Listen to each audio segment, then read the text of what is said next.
Okay, welcome to De-Stress Your Business, the podcast where we show you how to get incredible results in your business without constant stress.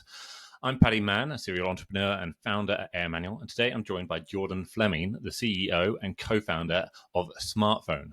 Smartphone, that's SMRT Phone, is a software as a service company that's recently passed 5 million and is well on its way to 10 million in revenue. And they've managed to get to this point incredibly quickly, having founded the company in 2017.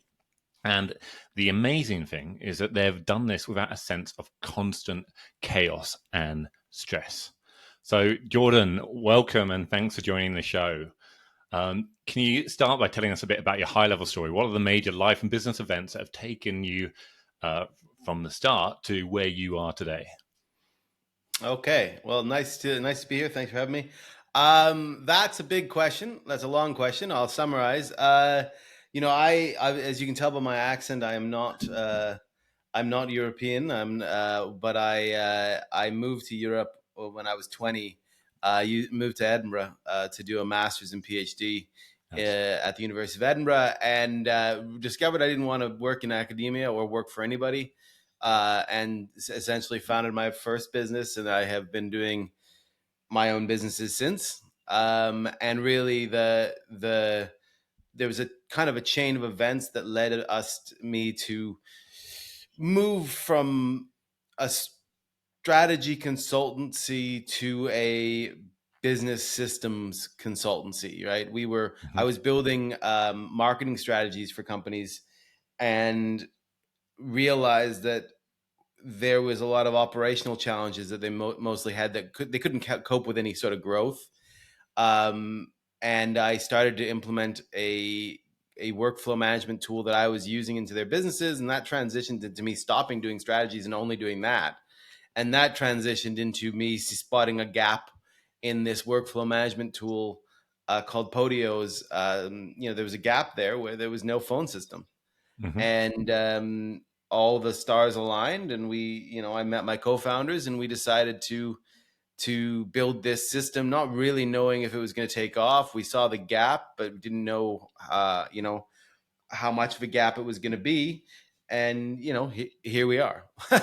So it more accidental than people, I think, always assume. They think you've planned everything out and everything is absolutely perfectly thought through. And the truth of the matter is, you adapt to things much more than you plan things. That's interesting. Myself and my co-founder, we also started off as consultants, though we did have the vision one day that we wanted to create a product company, something that could scale up. Did you always know that you were looking to find a product, or was it accidental even at that extent? It was probably accidental. I mean, the truth of the matter is, I always knew I wanted to, or I felt from a very early on, I wanted to scale a business. And I tried to scale a consultancy a number of times. And anybody who's tried to do that runs up and probably into the exact same problems. Number one, everybody wants you. Nobody really wants anybody else. And there's only so much of you to go around. And number two, consultancies are feast and famine. They're selling time, and time is a finite thing. And so I had sort of semi-resolved to be a very small consultancy, because I'd been, I'd tried to scale a couple times, scaled up, got burned a little, tried to adjust. And then when I realized the power of having a software business versus a consultancy, I was 100% sold. I was like, well, this is it. This is exactly what I've been looking for. This is a completely scalable business.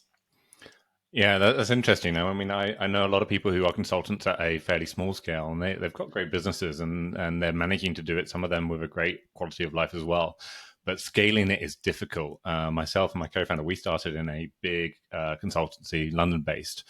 And one of our realizations early on was when you look up at the senior partners, on some attributes of life, they're very successful, and they're operating at the top levels, working with all the big boys and making a ton of money. But the amount of time and effort and stress that they had to pour into that job to make that work, and to have a scalable operation, and to, as you say, go through those feast and famine cycles while having commitments to the firm, to their families, was it didn't look like a lot of fun, which was one of the reasons that we we parted it. Give me a sense of scale. How long were you a consultant before you then made this call? About 15 years. Ish. Honestly, I should have prepared my dates more for this podcast, but about 15 years. I mean, the thing is, I've never really worked for anybody. In high school, I did. Obviously, I had I worked in the, like in a pharmacy for like type environment. Like I was a retail guy for a bit. I worked as a dishwasher, and Mm-hmm. I worked in scuba diving shops, and I was worked as a musician. And as a musician, you're always kind of self employed, and I knew I never wanted to work for anybody. I just knew that instinctively that was never going to work. It was never going to be something I was happy with. I was never, working in academia as doing a PhD. You're teaching and all that jazz, and you see the complete ridiculousness of a large organization and how it works. Mm-hmm. You kind of you see the management levels and and all these employees doing things, I assume. But I knew that was always going to be a straitjacket of an environment. So the thought of doing anything but working for myself in some manner would never have, I don't think, ever crossed my mind. Okay, entrepreneur through and through. That's awesome. All right. So one of the reasons I brought you onto the show is that you're part of a mentor group. We both are part of the same group with a great guy called Greg Head. And I heard you. I was talking to Greg about where you are now. So you're scaling your company, and since 2017, when you founded it, it took you a couple of years to get revenue, and now you're scaling rapidly to the point where when you spoke to Greg earlier in the year, you were talking about getting to 5 million in revenue, and now you're talking about getting to 8 to 10 million in revenue. And so you're scaling, at a trajectory which for a lot of us would be a dream come true. And yet, when you hear about companies growing quickly, particularly some of the larger ones, you hear about the chaos and the stress that goes with it, and you hear about the long hours and the intensity and the lack of process and all sorts of shocking stories.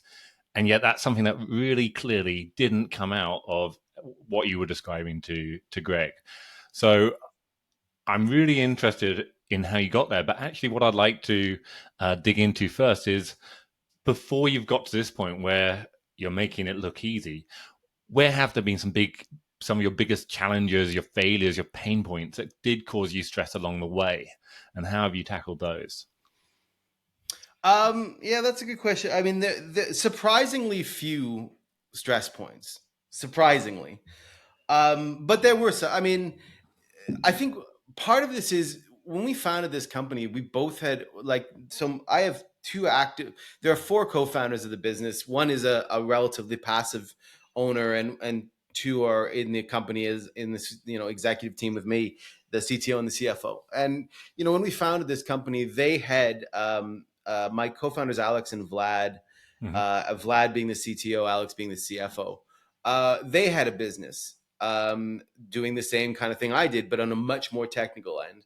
And I had a business. So we that in one way that added stress because you're first of all you're pulled in two directions, and that only became really true once the scale started to happen, right? When you're starting and we're getting it out, the being pulled in two directions is really about money, right? Because you're feeding this beast. We were joint feeding the beast essentially. I was feeding it from a marketing point of view, marketing budget. They were feeding it from a technical point of view, putting their developers on the project. Mm-hmm. And so that added a stress level, that added an overhead to both of us, both time and money. That was challenging because you still had to feed your own beasts as well, whether that was staff or, so you had that extra pressure. On the flip side, there was less pressure because we didn't have an external investor. We didn't have, it was a pressure we'd put on ourselves, or it was an environment we put on ourselves. So I think that was, it was mitigated slightly by that element.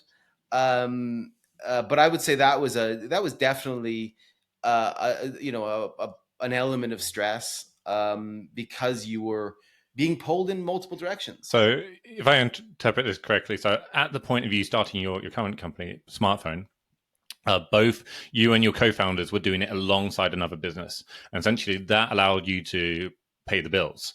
You were able to keep going, stay profitable, or at least in good economic shape, so you didn't have quite the intensity of stress. Right? Yeah. Okay. Yeah. Yeah. Some challenges, but not devastating. Clearly, based on where you've got to today, but it gave you that time and space to get it to work. And of course, balancing those two, something again I've done myself. We're now in our second software as a service business, and I also did consultancy, and I've always been balancing those two to try and maintain profitability and so on. But you've taken two things into it. One, you've given the money, but two, you've been coming to it with your co-founders with a lot of prior experience of how to run a business.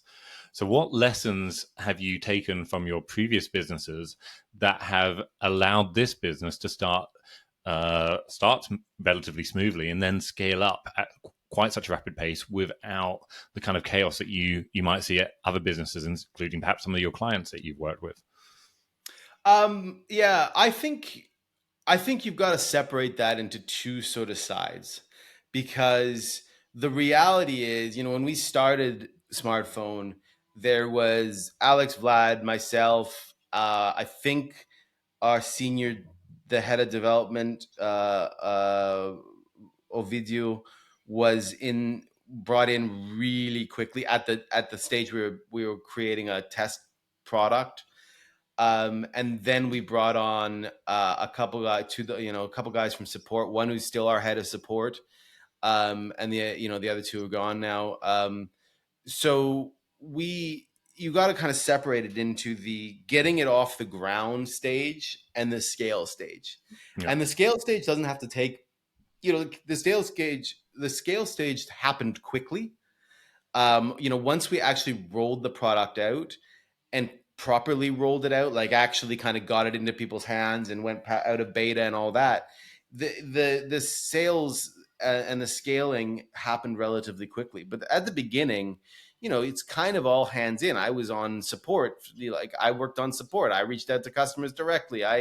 We all sort of doing things very hands on Mm-hmm. at that point. And that is, I wouldn't say chaos, but there's very little structure when everything is just new. And so it's not fair to say we started with a rigorous process in place and a brilliant structure. Of course not. We started just trying to get the thing moving. The Right. advantage we had was, once we had the thing moving, I particularly had an advantage that I was essentially a management consultant for 15 years, a freelance, like without having any management experience or any criteria, like any qualification to back it up. But I sort of built these strategies and implemented a lot of change management into companies just on gut instinct. But I saw a lot of bad things, and I fixed a lot of bad things.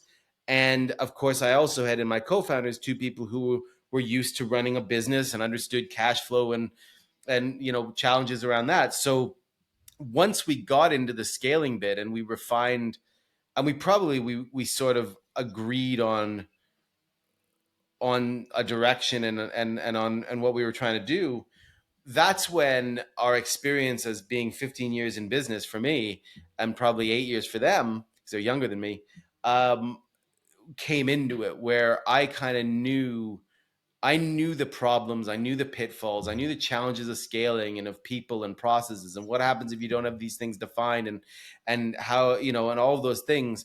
And that's allowed us, I think, in a lot of ways, to be ahead of the curve in building our business structure, Yeah.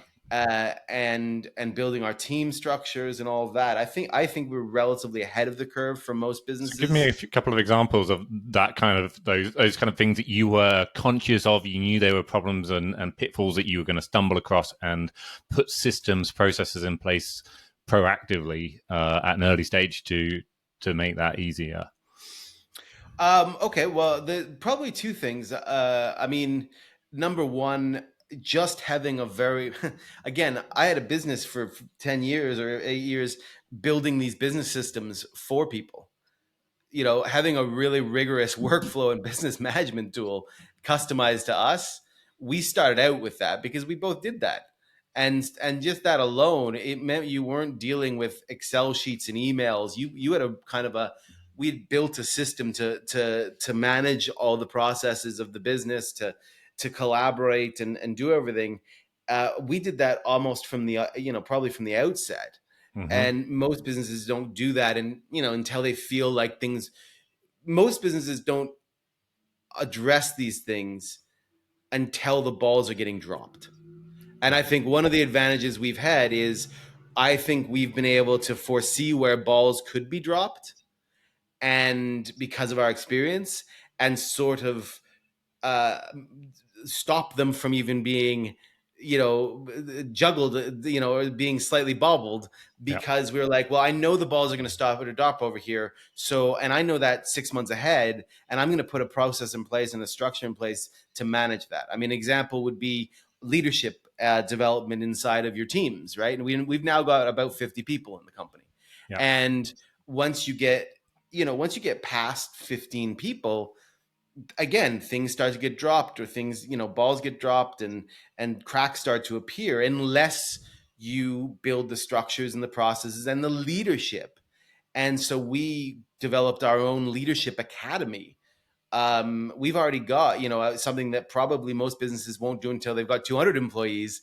We've developed a leadership academy that we've already put one full cohort through, and the next cohort starting in October, Yeah. and to develop leadership skills along which are and leadership skills training, and kind of a methodology that is based on our management principles, and the vision for the company. And I think that's, again, an example of looking ahead and knowing, you're going to have a leadership gap as you scale up. So let's start building leaders so that that gap never actually happens. That's brilliant, and I love that example. I think you're completely right that for most businesses, it's a case of you have to experience a pain, and even if you know that it's going to cause you a problem, until you've seen it, it's hard for you to understand the scale of the problem and how the hell to prioritize it against everything else which feels urgent at this moment in time.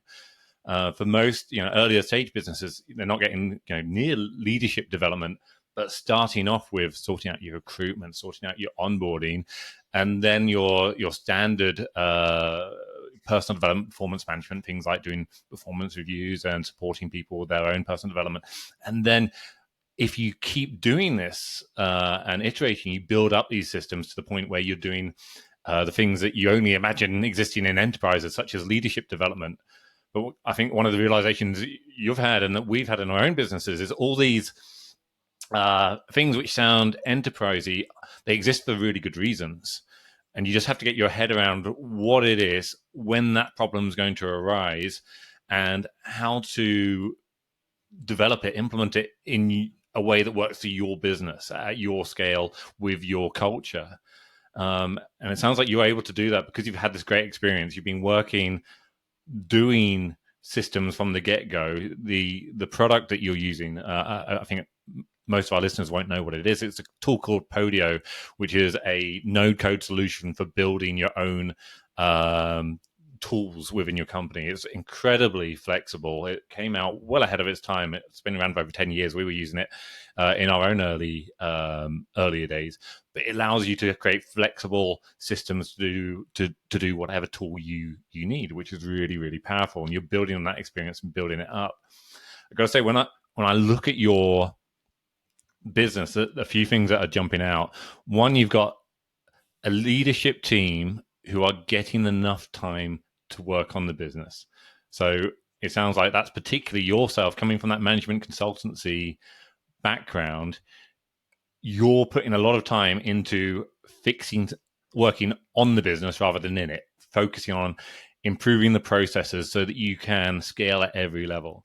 You've then got these great processes that are continuously improving, and you're putting in the systems, the training, the onboarding, and now the development to help you scale up that team.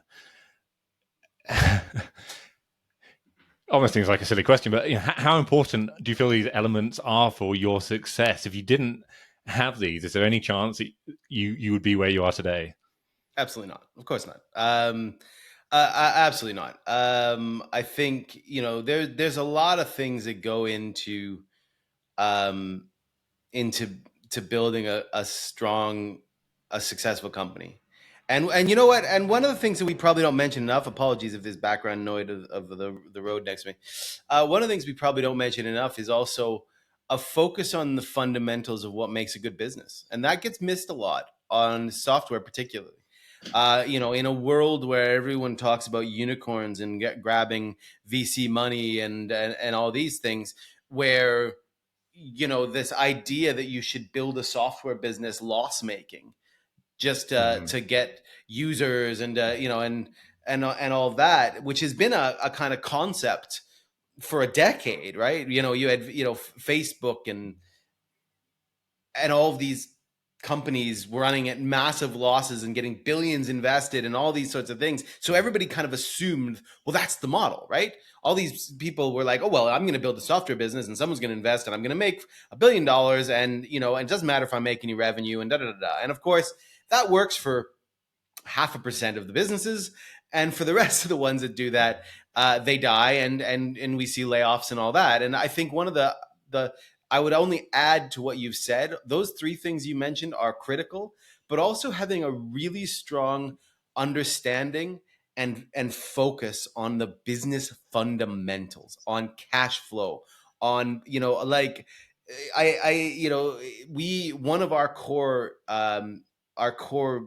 tenants at Smartphone, when we look at building our vision and our core values, one of the core values is that Smartphone will always be a stable, strong business that we will grow in a way that can be managed. And that's something I think that gets glossed over a lot when we look at software businesses, and I think it's important. Yeah, that's really interesting. I'd agree with it. And initially, you got to go. I'm a software business myself. So we're doing a software business. We understand that. We had the same experience of you are the Silicon Valley media is telling you that you should be doing funding and growing quickly, and the temptation. I've gone and looked at it again and again and again and gone, oh, it sounds like the dream, and then you start researching it and go, no, it sounds horrendous. This having funding. Essentially, you are giving yourself a boss immediately who are going to set completely unrealistic projections and don't actually care that much whether or not you succeed, because they're playing a numbers game. They're investing in 10, 20, 30, 100 companies and only need a few to succeed. And it's crazy. So it's this software culture which we had to fight against. And you're right. You have to go back and go, what are the fundamentals of a good business? And then you discover that there are, though they're not in the media, tons of software businesses that are doing it the same way. They're bootstrapping it. They are self-funding and working out how to create a sustainable business that can grow at perhaps not a unicorn rate, but can still be incredibly successful, like your own. But my initial reaction was, you know what, is this just a software problem? But I'm reflecting back on some of the previous podcast interviews that we've done with different industries, and one that jumps to mind was looking at the construction industry. And in the construction industry, they've got a different culture where you're constantly looking to do the next project and find funding for it, but you're not going to be paid until some future date. And there's this huge risk about whether or not your cost will eventually eclipse what you've invested there. And there's this awful culture where it's common in certain companies to take money from one project to fund the investment they need to make in another project, which can help them accelerate rapidly and leads to some companies appearing to do great and making the media, but it's incredibly dangerous and can quickly lead to the house of cards falling down. And I think the same applies. And you could look at consulting or any of these different industries, and it's about having these fundamentals, about understanding the importance of cash flow, the importance of having a runway, how you're going to cover your costs, how you're going to make those numbers stack up, and about not ignoring those, not trying to throw it over the fence to an accountant and assume that they're doing the right thing. Heard horror stories of where that's happened and money just disappears and the business falls over. You as a business owner founder need to have that grasp, that understanding, and you just need to put some processes in place so that each month or each week you're keeping an eye on it and can take any decisions that are necessary. And again, it's such a foundational thing, and it's so important for removing the stress as you scale up. You do not want to find out that you're running out of money when you've only got a month to deal with it, because suddenly you're going to have to invest all of your energy and a ton of stress into fixing this issue.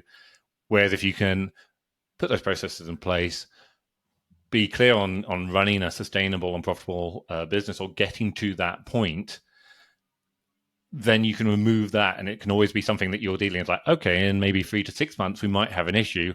What proactive thing do we take now? And perhaps that something can be delegated because we've got time to deal with it. It's a huge but often ignored thing. So I'm really glad that you raised that. One of the other great things I love when you were talking to Greg was about a realization that you had, which was around business success and what it is. And you talked about the future prize versus the current prize. Could you explain that and what it means and why it's so important to you? Sure. Yeah. I mean, that was a very particular discussion, and it's something uh, I believe very strongly, and I think our company believes very strongly, and certainly my co-founders believe very strongly. I mean, and it's probably a reaction against this notion of hustle culture that we seem to have now, where everybody is always flexing on just how much hours they're putting into the day, like as though it was by you working 10 hours more than me in a day, that somehow is more valuable. And uh, I have, I think my co-founders certainly and I have a real intent on enjoying our life now, and not just and I hear so many people, particularly founders and people who are in this sort of hustle culture. It's always, well, I'll be enjoying it when Yeah. when I sell my business, that's when I'm going to enjoy it, when I get this and when I get that. And I think that is just the wrong way to look at life in so many ways. In general, I work 5 hours a day.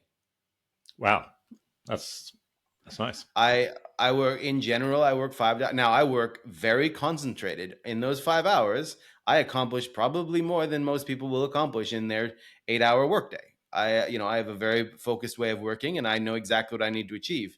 But I also, every morning I get up and I go for a 30-minute swim in my pool, and then I hit the gym or whatever, or I drive the kids to school or whatever, and I do a little work in my workshop for a bit, and then I start work around noon every day. And I finish at 5:30. And so I guess it's 5.5 hours. But you know, and that is part of me enjoying my everyday life, right? Like that's part of me paying attention to what matters to me as a human being, not just as a CEO or as someone working or anything else, and enjoying every little step of the journey and my life. And I think that's important. If you're not doing that, you're always pushing off your enjoyment of life until some other point. And I just like, what's the point? Like, what are you doing? Yeah. Like, I just don't get it. So that's not something we do as a company either. For our team, we try and encourage everybody to act like that, and to enjoy their life now, and to invest in them now so they can have their best life now. That the 5 hour number, that, even to me, so that I definitely share the same values. We've got it as one of our values to enjoy the journey, and a bit like the the myth of a software company should always take funding and grow like a crazy thing. There's this myth that as a young company, you should be working your ass off, and that's the only way to succeed. And it's not. You're not doing that, and I'm not doing that. I've just come back from a 4-week holiday, and I have constraints put on myself, both as a decision and because I've got a family and so on. I keep it down to 40 hours a week, whereas so many businesses are doing 50, 60, 70. They think they need to do every evening, every weekend. And the reality of growing a business is it's not going to be something you're going to take from zero to success in a few years. It's going to be a marathon. You're going to be doing it for 10 years or more if you want to grow and succeed. So to wait for that future prize is so painful. But you've got to the point where you're down to 5 hours a week. How quickly? A day. Sorry. No, yeah, no. I hadn't. 5 hours a week, and I'd be in a real special place. Well, that's what we set off with, the Tim Ferriss book, How to Do a 4-Hour Work Week, which turned out to be a bit of a myth anyway. But 5 hours a day, which is the way I'd heard it the first time, just misspoke. Were how quickly did you get to that point? I'm guessing when you had two businesses at the same time and you're just kicking off, it was a bit more of a hustle. When did you transition, and how was it even in the early days? Well, in the early days, obviously, you're doing a lot more. If you're wearing a lot of, in the early days, you wear a lot of hats. Yeah. In the early days, I don't think I was the CEO when we started. Like Vlad, Alex, and I, we all started this business together, and we started with another guy who eventually left and founded his own successful business and is doing awesome. But we, when you start, obviously the like Vlad being the technical guy, he was always going to be in the technical state. And Alex is a finance guy, so he was always going to be in that side. Me, I was in sort of the sales and marketing bit, and I only took the role or the title of CEO, I guess, like 3 years ago, Mm-hmm. 2.5 years ago. Because at the beginning, it's like, whatever, man. Like, we're all just, you're doing all sorts of stuff. You've got all sorts of hats on. But as we've scaled the business, and because we've been able to put in the right structures and processes, we've been able to put in the right people in place, very quickly that let me do what I should be doing as CEO, which is spend most of my days working on the company. I mean, I don't execute, aside from writing this business strategy and essentially setting in motion the things that I want to have happen, and it may, at the strategic level, the structures and the things I want to build. Aside from that, in terms of like, what do I execute on a daily basis? Not much. Because it's not my role it's not my job to execute, right? I don't work in support. They execute something very specific. I'm not a developer. They execute. I'm not in marketing. They execute. My job, aside from supporting my leadership team, which I do on a daily basis, and sometimes speaking to our integration partners, being the face, being the guy who speaks at events and all that. But my job is really to think deeply about how the business works and where it's going. And that's my job. Like that's it. And so, that's where I'm able to focus also my workday on, do I occasionally do longer days? Yeah. Sometimes, like, I'll have something I need to accomplish, so I'll work in the morning because I'm trying to get something done or whatever. But my job as a CEO is not to be in the grind of running the business, because like, if I got 50 employees and I'm doing that, what the hell am I doing as the CEO? And what the hell are all they doing? What have you built? My job as the CEO in this company is to set the direction and build the structures to make sure we can achieve it. And that's really where my mind is focused on. And sometimes, like, I just came back from a week in the States. I had a meeting at Salesforce in Chicago, and then I spoke at an event in Florida. That's part of my job, right? I'm the CEO. I show up. I'm the CEO of Smartphone, and I go on stage and I speak to people, and then I meet people and do all that. But aside from that, when I'm just here working, execution, my job is to think. My job is to plan. My job is to create the momentum for where we're going. Cool. I love that. I love both the fact that you're so clear about what your role is and how to deliver that, and that you're able to do that in a short amount of time, and you're not setting this arbitrary, well, I work an 8-hour day and therefore what do I fill my time out with? I'm going to, go dig into these different holes. No, you said this is where my role is. This is where I'm focusing.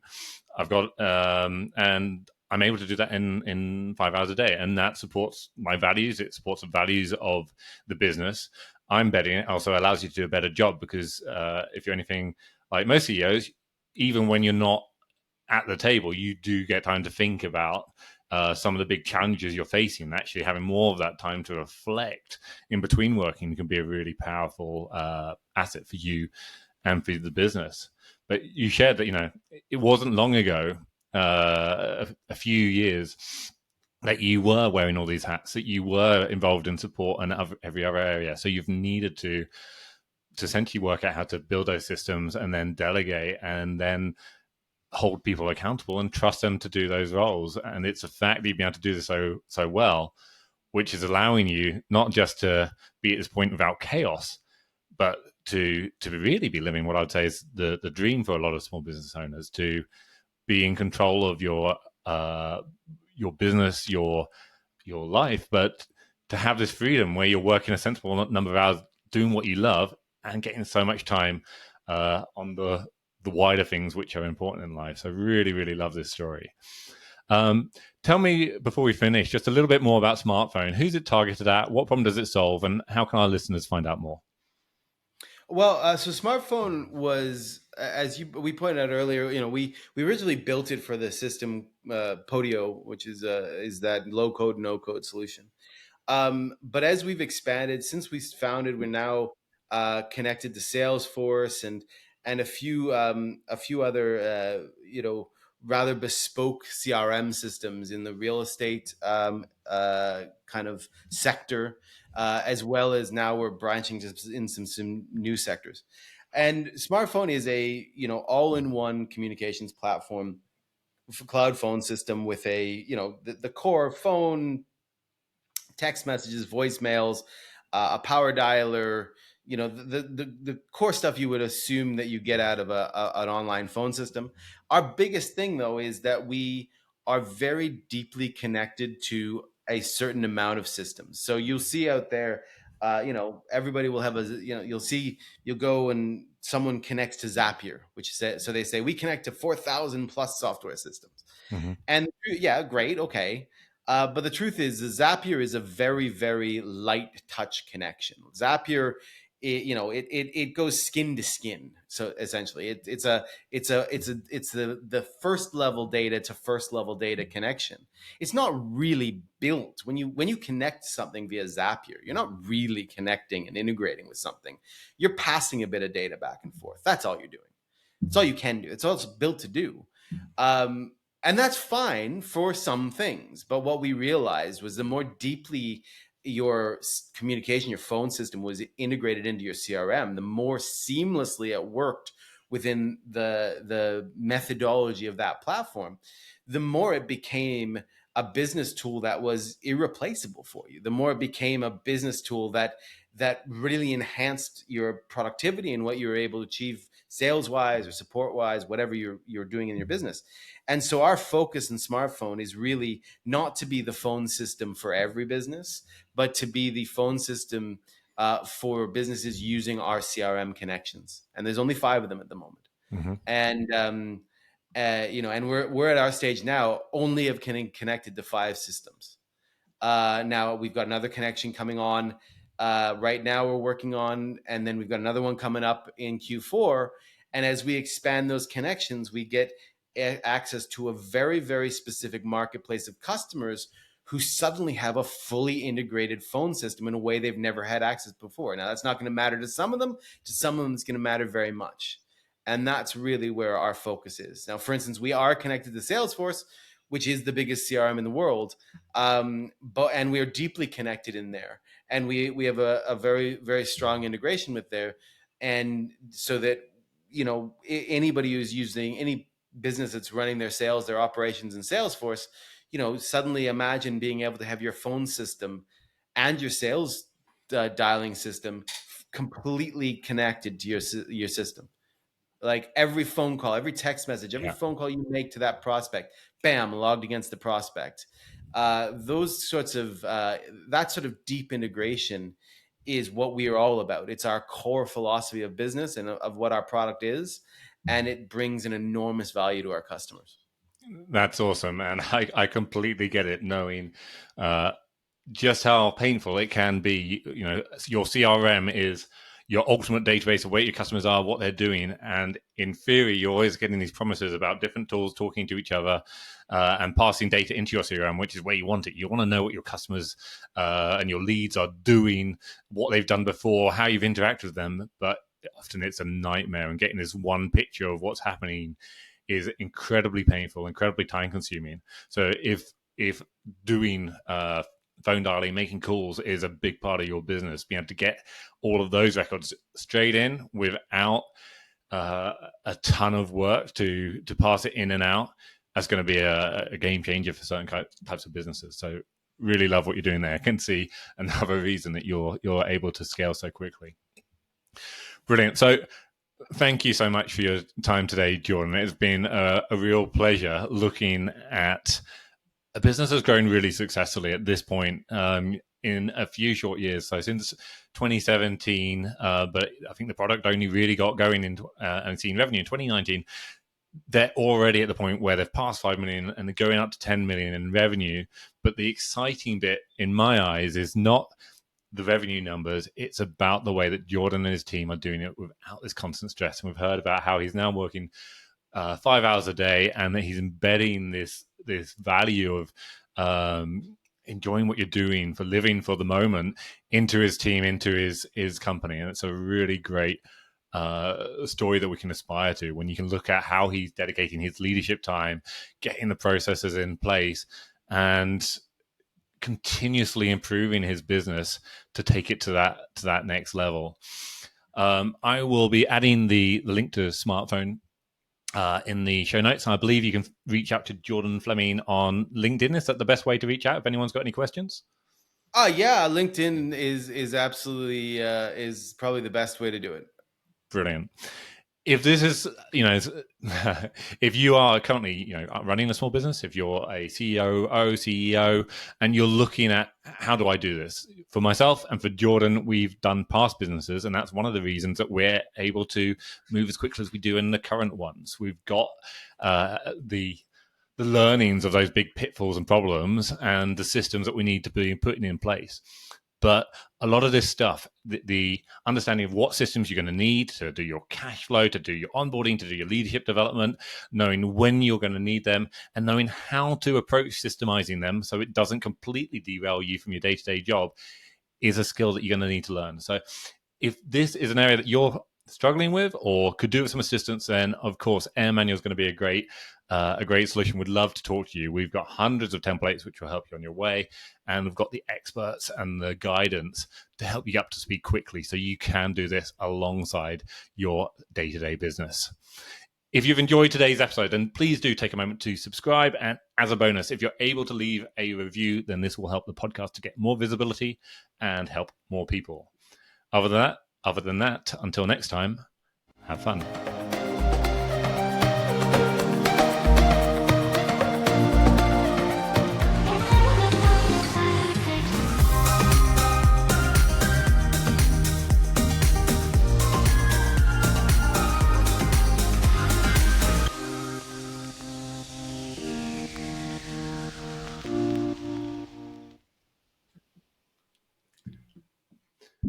Brilliant. Thank you, Jordan. That's good. That was all, Jen. I